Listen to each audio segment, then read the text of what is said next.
नमस्कार दोस्तों, मैं रवि प्रकाश। आप सभी लोगों का डिस्कवरी एकेडमी के यूट्यूब चैनल में हार्दिक स्वागत है। वंदन है और क्रांतिकारी स्टिक वाले हैं।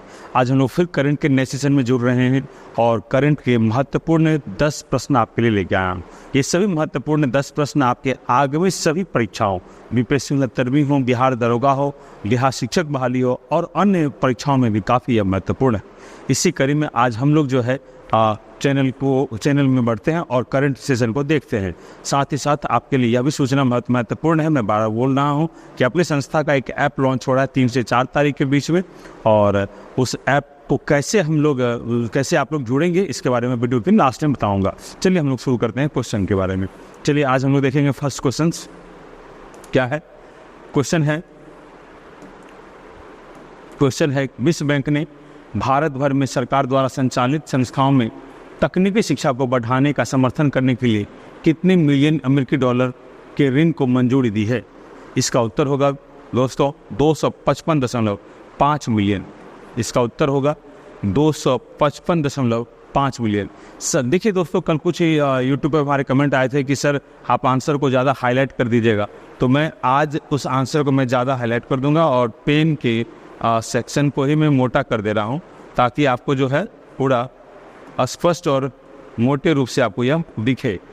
तो इसका उत्तर होगा, अब तो मुझे लगता है आपको दिख रहा होगा, ये उत्तर है उसका सी 255.5 मिलियन। अब हम लोग इसकी व्याख्या की बात करते हैं। देखिएगा, भारत भर में भारत सरकार के द्वारा जितने भी तकनीकी शिक्षा कार्यक्रम चलाए जा रहे हैं, उन तकनीकी शिक्षाओं में गुणवत्ता और बढ़ोतरी के लिए विश्व बैंक के द्वारा 255.5 मिलियन डॉलर का ऋण दिया जा रहा है, जो कि भारत के दृष्टिकोण से काफ़ी महत्वपूर्ण है। यह हम लोग ध्यान में रखेंगे। आगे हम लोग देखेंगे नेक्स्ट क्वेश्चन को। हाल ही में अमेरिकी कांग्रेस के संयुक्त सत्र को 2 बार संबोधित करने वाले पहले भारतीय प्रधानमंत्री कौन है। बहुत इंपॉर्टेंट प्रश्न है ये। अभी माननीय मोदी जी जो हैं हमारे देश के प्रधानमंत्री अमेरिका की यात्रा पर गए हैं और ये वहाँ से प्रश्न बना है। इसका उत्तर होगा नरेंद्र मोदी, और आप लोग इसके चित्र को देख कर भी समझ सकते हैं। इसके चित्र को भी देखकर आप समझ सकते हैं।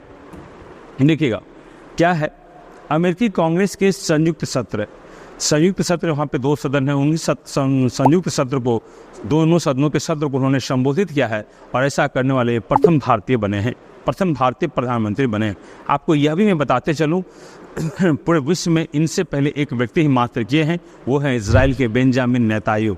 उन्होंने ही इस काम को अंजाम दिया है, 2 बार वहाँ के सत्र को संबोधित किया है। और ये अपने लोगों के देश के लिए गौरव की बात है कि अमेरिकी सेनेट के संयुक्त सत्र को इन्होंने संबोधित किया है। तो ये भी हम लोग ध्यान में रखेंगे। नेक्स्ट क्वेश्चन के हम लोग बढ़ते हैं और क्वेश्चन नंबर 3 की ओर देखते हैं। अंतर्राष्ट्रीय क्षुद्र ग्रह दिवस हर साल कब मनाया जाता है। इसका उत्तर होगा बी 30 जून। तो हम लोग ध्यान रखेंगे, इसका व्याख्या को देखते हैं कि क्षुद्र ग्रह दिवस जो है क्यों मनाया जाता है। व्याख्या के संदर्भ में इसमें कुछ खास नहीं है। भारतीय जनमानस, आम लोगों और आने वाली पीढ़ियों और वर्तमान पीढ़ियों को जागरूकता करने के लिए यह क्षुद्र दिवस हम लोग मनाते हैं हर साल 30 जून को। ये हम लोग ध्यान में रखेंगे। अगला क्वेश्चन देखते हैं हम लोग। हाल ही में किस राज्य की हॉकी टीम ने हॉकी इंडिया जूनियर पुरुष से राष्ट्रीय चैंपियनशिप 2023 जीती है। इसका उत्तर होगा ए मध्य प्रदेश। इसका उत्तर होगा ए मध्य प्रदेश। मुझे लगता है अब आप लोगों को ना जो शिकायत थी मेरे से कि यह बहुत छोटा टिक मैं मारता हूँ, अब काफ़ी मोटा हो गया है, तो अब आप लोगों को मेरे ख्याल से दिक्कत नहीं होगी। मध्य प्रदेश, इसका व्याख्या क्या है। मध्य प्रदेश ने हरियाणा को हराया और हरियाणा ने तीसरा स्थान इस खिताब में जीता है। यह हम लोग ध्यान में रखेंगे। 1 नंबर में कौन, मध्य प्रदेश, और फिर लास्ट में हरियाणा भी अपना इस जूनियर हॉकी में अपना स्थान बनाने में कामयाब रहा है और उन्होंने तीसरा स्थान प्राप्त किया है। क्वेश्चन नंबर 5 देखेंगे। हाल ही में गृह मंत्री अमित शाह ने कहाँ बलिदान स्तंभ का उद्घाटन किया है। यह हम लोग बहुत इंपॉर्टेंट है और याद रखेंगे। इसका उत्तर होगा सी श्रीनगर। यहाँ पर लाल चौक है। लाल चौक के पास हमारे देश के माननीय केंद्रीय गृह मंत्री अमित शाह जी के द्वारा ये देखिए लाल चौक पर है, अमित शाह जी हैं ये, और इन्होंने इसका उद्घाटन किया है। और ये जो है बलिदान गिरी है, वैसे सैनिक जो अपने भारत देश की रक्षा में अपनी जान की आहुति दिए हैं, उसी के संदर्भ में यहाँ पर बलिदान गिरी का उद्घाटन किया गया है। अब हम लोग कुछ मोटिवेशनल स्पीच देखेंगे। क्वेश्चन 5 के बाद क्या है कि सफ़र मुसाफिर, देखिए एक इंसान है जो एक अनचाहा इंसान सफ़र पे चल रहा है। सफ़र मुसाफिर की पहचान है, संघर्ष तो करना ही पड़ता है, आखिर पिंजरे में किसका सम्मान है। बिल्कुल सही बात है। मैं बहुत पहले एक पंक्ति लिखा था अपने एक मित्र के लिए कि तुम अनोखी अबूझ पहेली हो, क्षमताओं से लबरेज गुस्से की, क्षमताओं से लबरेज पिता की नाज हो, गुस्से की देवी सहेलियों के सरदार हो, जिसे रोके न रुकेगा वैसी तलवार हो। कुछ अलग की चाह में अपने दृढ़ को भिगोई हो, कुछ अलग की चाह में अपने दृढ़ को भिगोई हो, तुम अनोखी अनबूझ पहेली। कहने का तात्पर्य क्या है कि आप जिस सफ़र पे निकले हैं, जिस मुकाम पे निकले हैं, तमाम कठिनाइयाँ होने के बावजूद भी आपको अपने लक्ष्य से डगमगाना नहीं है।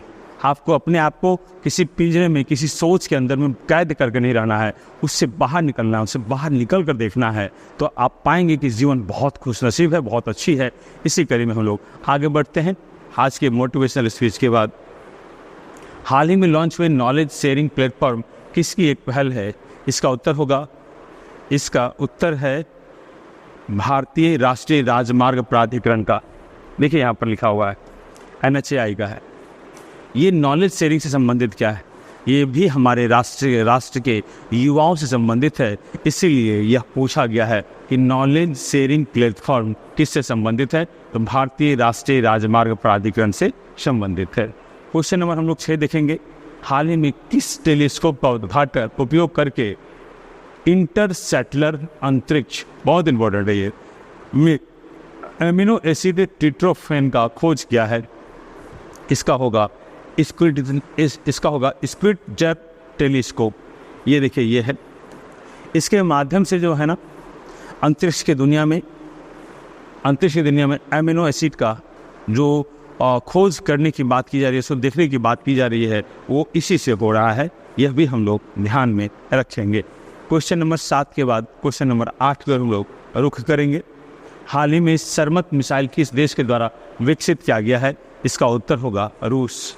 यह इंटरकॉन्टिनेंटल मिसाइल है, याद रखिएगा। यह एक अंतर्राष्ट्रीय मिसाइल है जो एक महादेश से दूसरे महादेश की ओर आसानी से वार कर सकता है। और उसके बारे में ऐसे ही पहले कहा जाता है, मैं व्याख्या बता रहा हूँ कि यह रक्षास्त्र के मामलों में काफ़ी मजबूत है। एशियाई देशों में, एशियाई जितने एशिया महादेश हैं उसमें से रूस काफ़ी ताकतवर, सैन्य मामले में, सामरिक मामले में काफ़ी मजबूत है। और इससे भारत का व्यक्तिगत स्तर पर भी उनका रिश्ता बहुत ही अच्छा है। इसी कड़ी में हम लोग आगे देखेंगे। क्वेश्चन नंबर 9, बेकी नदी किसकी एक सहायक नदी है? बेकी नदी किसकी एक सहायक नदी है? इसका उत्तर होगा ब्रह्मपुत्र। ब्रह्मपुत्र जो है बेकी नदी की सहायक नदी है। और नेक्स्ट क्वेश्चन हम लोग देखेंगे, क्वेश्चन नंबर 10वां। यह आप लोगों के लिए होगा, Saint Petersburg International Economic Forum में किस क्षेत्र पर चर्चा पर जोर दिया जाता है?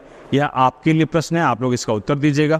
और ये उत्तर आप लोग देने के बाद जो है, जो लोग सही उत्तर देंगे, मैं सभी का नाम कल अपने चैनल पर लूँगा।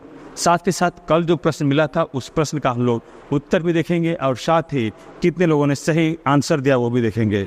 हाई वाइज रिपोर्ट किसके द्वारा जारी किया जाता है? इसका उत्तर होगा international centre for integrated mountain development. इसका उत्तर होगा बी। देखते हैं अब कितने लोगों ने इसका उत्तर सही दिया है। देखिएगा उसका उत्तर यहाँ बी लिखा हुआ है। इसे बहुत लोगों ने दिया है, आज भी बहुत लोग उत्तर दिए हैं, बहुत लोग दिए हुए हैं, बहुत लोग दिए हुए हैं। खैर, कल एक रंजीत कुमार नाम के लड़के थे जो बोले थे मेरा नाम लीजिएगा। आज उनका नाम, मैं कल वादा किया था कि उनका नाम मैं पहले लूँगा। तो रंजीत जी, आपका नाम देखते हैं, आप अगर उत्तर दिए होंगे तो आपका नाम जो है मैं पहले लेने का प्रयास करूँगा, है नहीं? देखिए, एक रंजीत नाम तो मुझे मिला है, रंजीत कुमार यहाँ पर लिखा हुआ है, मैं गोल कर दिया हूँ, आंसर भी है और आपका आंसर सही है, ये ध्यान रखिएगा। आगे में बहुत लोग हैं, प्रिंस कुमार हैं, इनका उत्तर सही है, इनको भी बहुत धन्यवाद है। फिर अमन कुमार हैं, विशाल हैं, रोहित पटेल हैं, राजेश हैं, रत्नेश हैं, फिर स्वराज सिंह हैं, फिर स्काई स्टडी सेंटर हैं, फिर वर्षा है, फिर सुमन है। इन लोगों का सभी को उत्तर सही जा रहा है। यादव राज सही है, फिर शानुप्रिया सही है, फिर आकाश भी सही है, और फिर पिंटू सही है, मनीष सही है, फिर केशव भी सही उत्तर दिए हैं, नीतीश भी सही दिए हैं, और फिर SKS करके साजन कोई हैं वो भी सही उत्तर दिए हैं, स्वरा सिंह सही उत्तर दी है, फिर राजेश कुमार सही उत्तर दिए हैं, शिवम सही उत्तर दिए हैं, और संतोष पांडे सही उत्तर दिए हैं, बाबुल सही उत्तर दिए हैं, राजेश कुमार भी पूरा व्याख्या के सहित सही उत्तर दिए हैं, दिनकर झा भी सही उत्तर दिए हैं, है ना, सुमित भी सही उत्तर दिए हैं, और कृष्णा कार्तिक भी सही उत्तर दिए हैं। इतने तमाम लोगों को बहुत दिल से आभार और धन्यवाद, उन्होंने इतना अपना एंगेजमेंट दिखाया है। तो इतने लोगों ने एंगेजमेंट दिखाया। मैं एक नाम छोड़ दिया था लास्ट में, ताकि इसके बाद लास्ट में बोलूं, क्योंकि अंत में उन्हीं का नाम लिया जाता है जो काफ़ी महत्वपूर्ण होता है। देखिएगा क्या है, महत्वपूर्ण तो वैसे सब हैं, लेकिन इनको देख लीजिएगा। ये बाबुल कुमार कोई हैं, इन्होंने कमेंट किया कि सर टॉप 50 क्वेश्चन डेली कीजिएगा। देखिएगा टॉप 50 का सीरीज हम लोग बहुत जल्दी ला रहे हैं, बहुत जल्दी टॉप 50 क्वेश्चन का करंट का सेशन शुरू होगा, और उस पर लाइव टेस्ट भी हमारे ऐप के माध्यम से होगा। अब आप एक सूचना में बताता हूँ कि हमारा ऐप आप आने वाला है। डिस्कवरी IAS एकेडमी का ऐप लॉन्च हो रहा है, DIA के नाम से। आपको गूगल के प्ले स्टोर पर ये डाउनलोड कर लेंगे, और डाउनलोड के समय में आप क्या लिखेगा, DIA लिखिएगा, डिस्कवरी IAS एकेडमी। D भी कैपिटल लिखिएगा, I भी कैपिटल लिखिएगा, और A भी कैपिटल लिखिएगा। तो इसीलिए आप लोग जो है प्ले स्टोर से 4 तारीख के बाद से लॉन्च आपको हो जाएगा, आपको वह देखने के लिए मिलेगा, और वहाँ पर लाइव टेस्ट सीरीज भी चलेगा। डेली क्वेश्चन हर सब्जेक्ट का चलेगा, और लाइव टेस्ट सीरीज एक समय फिक्स कर दिया जाएगा। वो मैं आप लोग अभी वो सब अभी छिपा हुआ है, हिडन है भी, आपको वक्त आने पर सब बताया जाएगा कि ऐप आ रहा है, और ऐप के माध्यम से आपको क्या क्या जानकारी मिलेंगी, क्या क्या सुविधाएँ होंगी, क्या क्या फीचर्स होंगे। सब्जेक्ट वाइज टेस्ट होगा, BPSC का होगा, बिहार दरोगा का होगा, शिक्षक बहाली की होगी, CTET का होगा, बिहार पुलिस की होगी, बिहार हाईकोर्ट, बिहार से संबंधित और केंद्र से संबंधित जितनी भी परीक्षाएं हैं उन सभी परीक्षाओं का टेस्ट सीरीज उसमें चलाया जाएगा।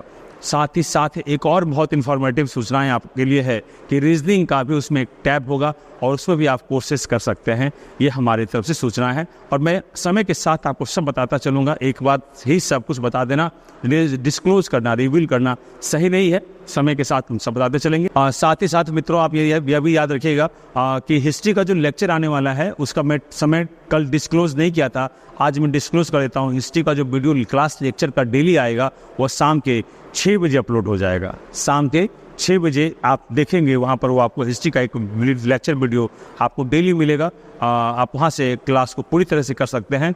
ये भी बहुत अच्छी जानकारी थी, मैं सोचा आपको बता दूं, ताकि मैं हिडन रखा था, और ताकि आपका इंटरेस्ट कायम रहे इसलिए से। और आपको ये प्रत्येक दिन, जैसे आज आपको 6 बजे वो वीडियो मिल जाएगा, इसी तरह से आपको कल भी मिल जाएगा, फिर मतलब सब दिन आपको 6 बजे एक सब्जेक्ट का वीडियो आपको मिलेगा। हम लोग मिलते हैं कल के सेशन के लिए। धन्यवाद।